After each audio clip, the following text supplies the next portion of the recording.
ರಾ ಅಘ ವಾ ಇಂದ್ರ ಇದು ಪದಚ್ಛೇದ. ಇದು ರಾಘವೇಂದ್ರ. ರಾಘವೇಂದ್ರ ಅಂದ್ರೆ ಏನು? ಅಘಂ ದ್ರಾವಯತೆ ಯಸ್ಮಾತ್ ವೇಂಕಾರೋ ವಾಂಛಿತ ಪ್ರದಃ ರಾಘವೇಂದ್ರ ಯತಿಸ್ತಸ್ಮಾಲ್ಲೋಕೆ ಖ್ಯಾತೋ ಭವಿಷ್ಯತಿ. ರಾ ಅಘ ಅಂದ್ರು. ಅಘ ಅಂದ್ರೆ ನಮ್ಮ ಬೆಟ್ಟದಂತೆ ಇರುವ ಪಾಪಗಳು, ರೋಗಗಳು, ಅಜ್ಞಾನ, ವಿಪರೀತ ಜ್ಞಾನ, ಅನ್ಯಥಾ ಜ್ಞಾನಗಳು ಏನಿದೆಯಲ್ಲ, ದಾರಿದ್ರ್ಯ, ಇದಕ್ಕೆ ಅಘ ಅಂತ ಕರೀತಾರೆ. ಬೆಟ್ಟದಂತೆ ಇರೋದು. ರಮ್ ಅಂದ್ರೆ ಅದು ಅಗ್ನಿಬೀಜ. ರಮ್ ಅಂದ್ರೆ ಬೆಂಕಿ, ಅಗ್ನಿ ಅಂತ ಅರ್ಥ.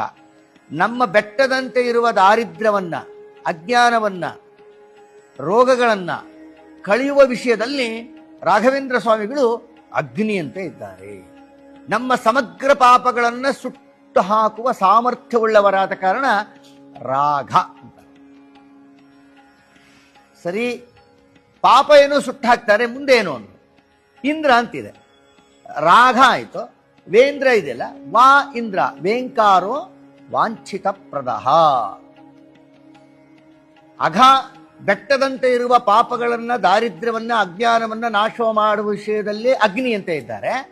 ವಾ ಅಂದ್ರೆ ವಾಂಛಿತ ಪ್ರದಹ, ನಾವು ಕೇಳಿದ್ದನ್ನೆಲ್ಲ ಕೊಡುವ ವಿಷಯದಲ್ಲಿ ಇಂದ್ರಹ ಶ್ರೇಷ್ಠರಾಗಿದ್ದಾರೆ. ಆದ್ದರಿಂದ ನಮ್ಮ ಕಷ್ಟಗಳನ್ನು ಕಳೀತಾರೆ, ಇಷ್ಟವನ್ನು ಕೊಡ್ತಾರೆ. ಆದ್ದರಿಂದ ಅವರಿಗೆ ಕಾಮಧೇನು, ಕಲ್ಪವೃಕ್ಷ ಏನಾದ್ರೂ ಯೋಗ್ಯತೆ.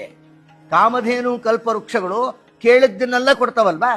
ಆದ್ದರಿಂದ ರಾಘವೇಂದ್ರ ಸ್ವಾಮಿಗಳು ಬರೀ ಕೇಳಿದ್ದನ್ನು ಕೊಡೋದಲ್ಲ, ನಮಗೆ ಬೇಡದೇ ಇದ್ದದ್ದನ್ನು ನಾಶ ಮಾಡ್ತಾರೆ, ಕೇಳಿದ್ದನ್ನು ಕೊಡ್ತಾರೆ, ಅನಿಷ್ಟ ನಿವೃತ್ತಿ ಮಾಡ್ತಾರೆ, ಇಷ್ಟಾರ್ಥ ಪೂರ್ಣ ಮಾಡ್ತಾರೆ. ಆದ ಕಾರಣ ರಾಘವೇಂದ್ರ ಎಂಬ ಶಬ್ದದಿಂದನೇ ಅವರು ಕಾಮಧೇನುಗಳೂ ಹೌದು, ಕಲ್ಪವೃಕ್ಷರೂ ಹೌದು ಅನ್ನುವ ಅರ್ಥ ನಾವು ರಾಘವೇಂದ್ರ ಶಬ್ದದಿಂದ ತಿಳಿಯಬಹುದು ಅನ್ನೋದನ್ನ ನಮಗೆ ಪುರಾಣ ಇತಿಹಾಸಗಳಲ್ಲಿ ತಿಳಿಸಿದ್ದಾರೆ.